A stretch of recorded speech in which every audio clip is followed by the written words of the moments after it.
My name is Sarah, and I'm 51. My husband, Mark, and I have been together for almost 30 years.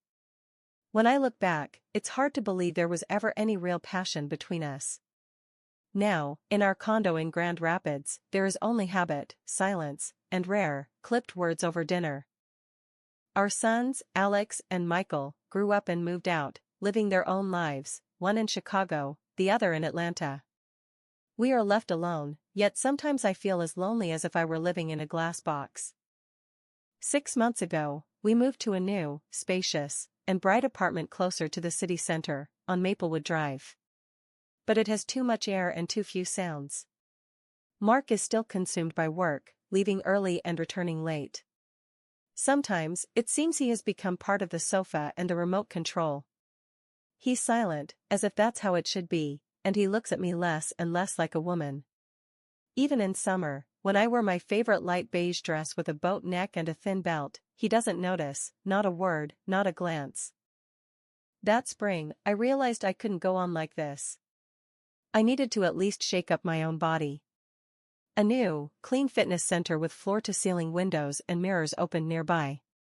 I went there on a Monday morning in simple knitwear, feeling a bit self-conscious. I wasn't a girl anymore. But to my surprise, there were many women like me, over 40, well-maintained, strong, and with a thirst to feel alive in their eyes. 2 weeks passed. I settled into a routine, treadmill, a little yoga, a shower, and back home. But one day, a man sat down next to me on a machine. He nodded politely and looked me in the eye. "Excuse me, you're from apartment 24, right?" "I'm Ethan. I live across the hall, 25. "So, we're neighbors, it seems." I froze. His voice was warm and soft. Ethan was 56, but he looked vibrant and fit, in a black t-shirt and light gym shorts. Thick hair with a touch of gray, strong hands. His smile was easygoing, and somehow deeply human. A man who knew how to listen. From that day on, we started meeting at the gym more often. Sometimes we crossed paths near the locker rooms, sometimes we warmed up together. He worked in interior design, working from home. His wife, he mentioned, was living in another state temporarily for a contract. I didn't ask for details. 3 weeks later, he suggested, "If you're up for it after the workout, we could stop by the coffee shop around the corner. They make an excellent latte there, I recommend it." I couldn't bring myself to say no. We met at the cafe that Thursday. He was waiting for me by the window. I came in the light belted dress and low heels, almost like a date, but without the admission. "I haven't had coffee with a man in about 10 years, I chuckled. "And I haven't met a woman I could talk to about everything without tension," he replied. We sat for nearly 2 hours. The conversation flowed easily. He looked into my eyes, listened, and laughed softly. As we said goodbye, he said, "Sarah, you are truly genuine. That's a rarity now." I walked home and felt my cheeks burning. It wasn't infatuation. It was the feeling that someone had seen the woman in me again. A week later, he invited me for tea again. I agreed. And then again. And again. We became something like friends, but it all felt too fragile, like thin porcelain that already has tiny cracks but can still be drunk from. One day, he asked, "What frustrates you most about your marriage?" I paused. The absence of a look. He hasn't looked at me in a long time. It's as if I don't exist. Ethan sighed and replied, "I think each of us wants to be seen, even if we are silent about it." That evening, I looked at myself in the mirror for a long time after taking off my earrings. The woman in the reflection was not old, not tired, not broken. She was just waiting for someone to wake her up. After that spring, everything began to change, though not immediately.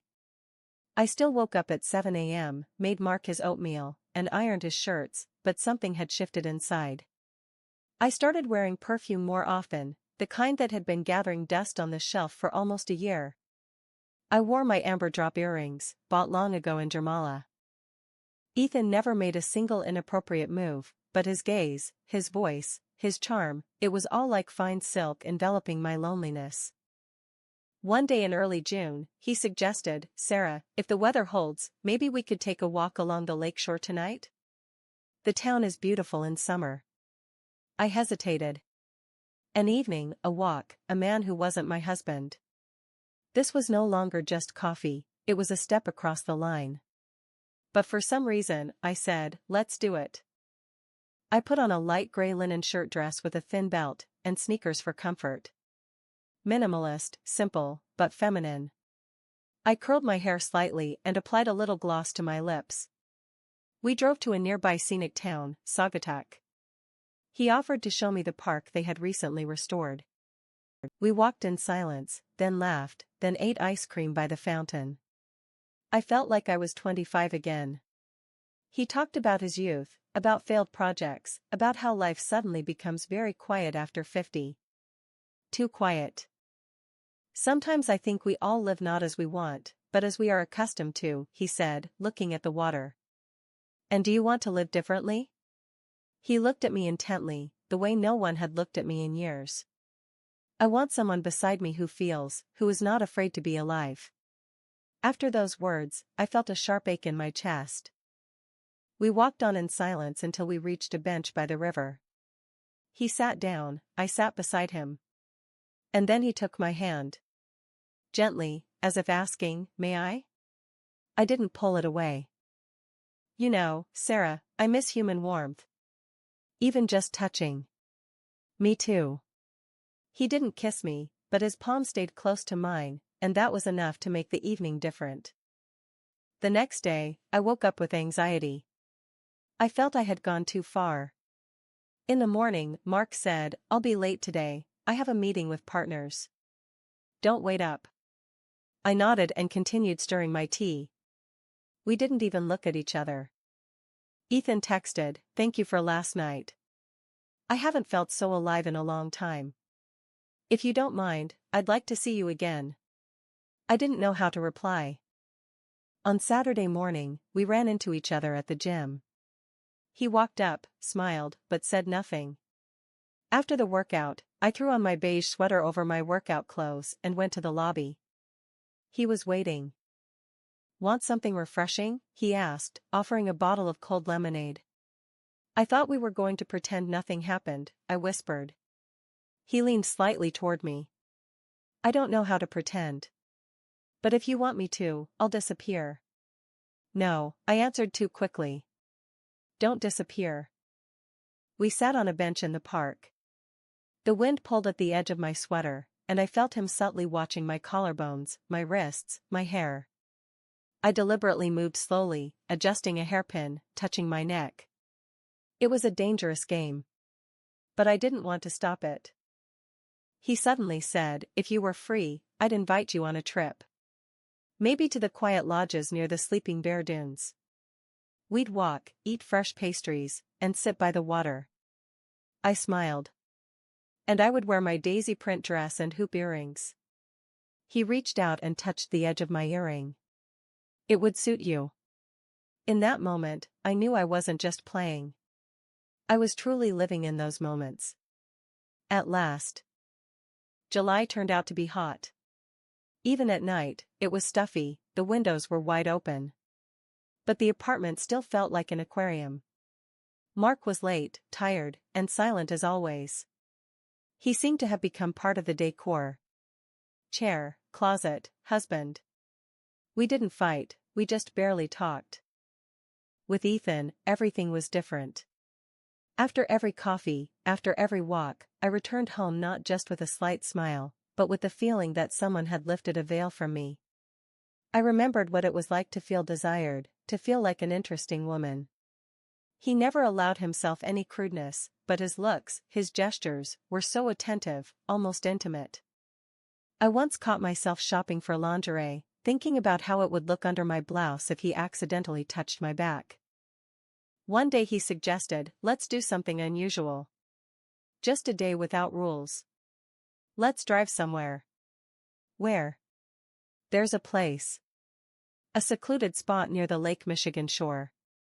There's almost no one there. We can just walk." my heart clenched. A day alone, far from the city. I understood where it could lead, but I was tired of being afraid. We drove out that morning in his silver Renault.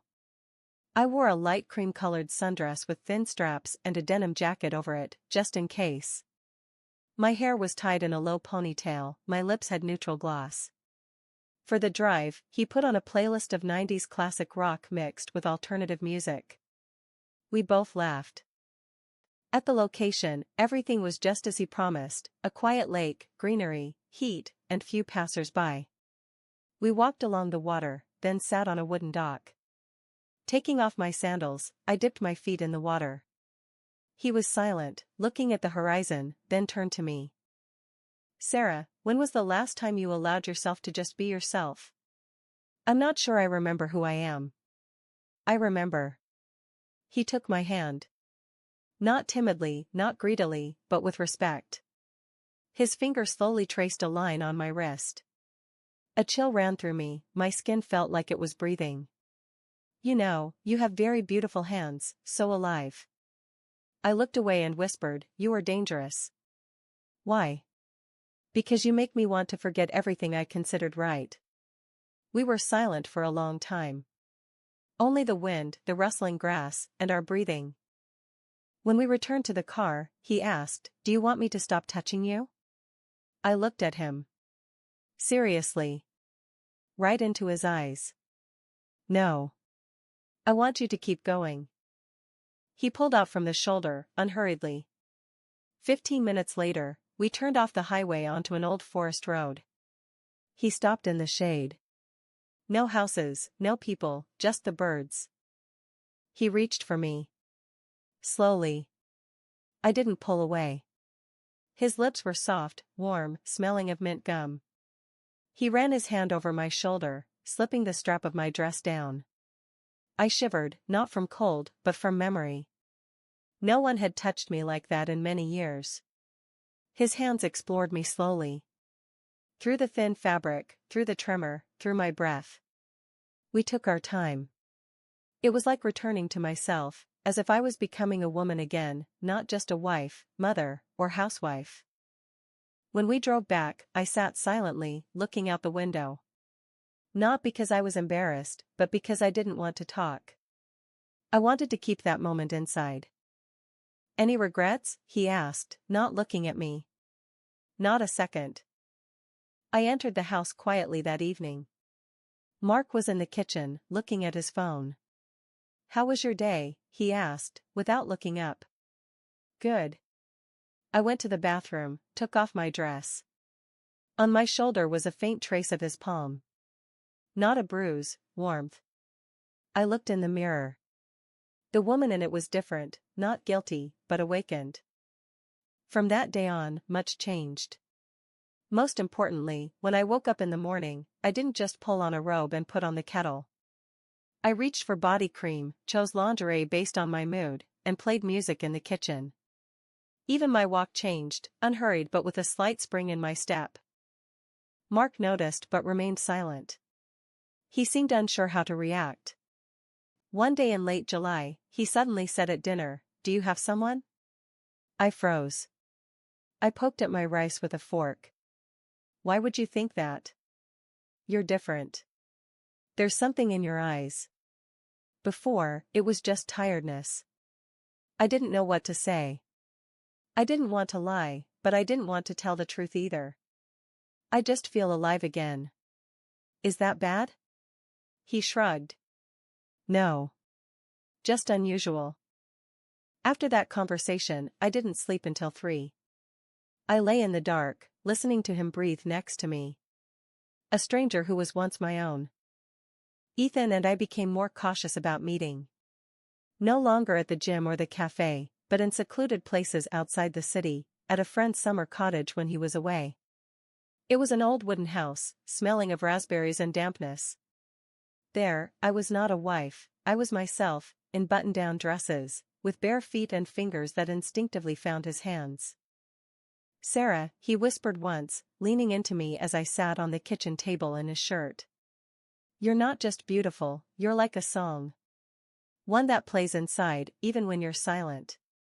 I laughed through tears, a mix of tenderness and pain, because I knew this moment would end, just like summer. For the town festival, Mark and I went downtown. He insisted, saying we should go out together sometimes. I wore a closed mint-colored dress with a thin waist. My hair in a ponytail, drop earrings. Ethan was supposed to be there. He was setting up a design exhibit near the library entrance. We met eyes from a distance. He didn't approach. But his gaze burned through me. My husband held my hand, but I felt something tear inside. Because my man was not the one next to me, but the one who was silent but looked in a way that made my heart pound in my throat.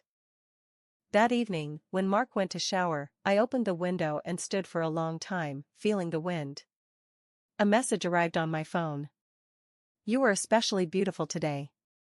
Couldn't approach, but wanted to more than ever. I typed back. I also can no longer not be, not feel, not wait. Only alive. He replied briefly, I know. Waiting for you tomorrow. Same place. The next morning, I packed a bag. I put inside a body cream, a new cream-colored nightgown, my notebook, and an old photograph of me at 24 in a wheat field. I told Mark goodbye. I'm going away for 2 days to see my friend Tanya in Indianapolis. Remember her? He grunted. Say hello. He didn't even ask which train I was taking. I left, closing the door quietly behind me. In the taxi, I looked at my hands. I have beautiful hands. I had only just realized it. That day at the cottage smelled of apples and rosemary. Ethan met me in a light gray shirt, barefoot. We didn't speak. He just walked over and held me close. I heard his heart. I couldn't hear mine. It had merged with his. When he slowly took my dress off, and I took off his shirt, I didn't feel shame. I felt the masks disappearing. He touched my shoulders, neck, and stomach as if they were jewels. I trembled with tenderness, not passion. We lay on the old sofa in the room with patterned curtains. His hand rested under my breast. Warmth, trust, peace. If I were a different man, he began. Don't say it. We are here, now. That is enough. That evening, I wrote in my notebook, when a man holds you as if all his silence is within you, you want to cry from happiness. Autumn arrived sharply. Wind, the smell of wet leaves, and the first cold snaps. I was still living in two worlds. One was the condo in Grand Rapids with Mark, smelling of rice and exhaustion. The second was the cottage with Ethan, where everything was about touch, the smell of coffee, and a glance over the shoulder as I tied my hair back. But as I sensed, it couldn't last forever. In early October, Mark found the notebook, the one where I wrote poems, thoughts, fragments of memories. He was silent for 3 days. Then, in the evening, as I was washing the dishes, he said, "Tell me, how long have you two been doing this?" I dropped the cup. It didn't break, it only clinked against the sink, as if life was sparing me this one episode. "I'm sorry." He sat down straight at the table. His back was tense, his hands clasped. "Who is he?" "The neighbor. Ethan. We didn't plan this." He scoffed and looked at me. "So, you needed something so badly that you went to another man." I wanted to scream, "I needed you." But instead, I just sat across from him and said, "I needed myself. I was disappearing here. Becoming a ghost." He just reminded me that I was alive. Mark stood up and went into the bedroom. I heard him close the door, not with anger, but quietly, like in a church. We didn't talk that night, and in the morning, he left for work as always. Not a word. A week later, Ethan said, "Sarah, you have to choose. I'm not asking you to be mine forever, but I can't handle this duality." I stood on his cottage veranda in a burgundy coat and long suede gloves. Autumn painted the trees around us the color of separation. "I can't do this anymore. I need to know if we are this, or not." He was right. I was tired of lying. I couldn't go home and pretend anymore. I'll talk to him today. In the evening, I waited for Mark in the kitchen. I baked an apple pie to keep my hands from shaking. When he walked in, I said, "We need to talk." He silently took off his jacket. "I don't love you like I used to. I respect you. I'm grateful. But I can't do this anymore. It hurts to live as if in a box without windows. I want to breathe." He was silent, then walked into the room and returned with the notebook. "You are beautiful in these entries. Genuine. Were you truly so unhappy with me?" "Not unhappy. Empty." He sat down. He looked out the window for a long time, then quietly said, "If I say I'm ready to start over, is it too late?" I was silent, not because I didn't know the answer, but because my heart had already made its choice. "I'm sorry." 2 days later, I packed my things. A small suitcase, a coat, jewelry, books. I wasn't leaving for Ethan, I was leaving for myself, for the woman I had once lost. Ethan arrived that evening. We quietly went up to the new rented apartment. I had rented a corner in a private house outside the city. It smelled of wood and silence. He helped me unpack the boxes, and then simply sat on the floor next to my bed. "You are brave," he whispered, touching my cheek. "I just got tired of living someone else's life." That night, we didn't make love, we just lay next to each other. He held my hand, and for the first time in a long time, I slept peacefully.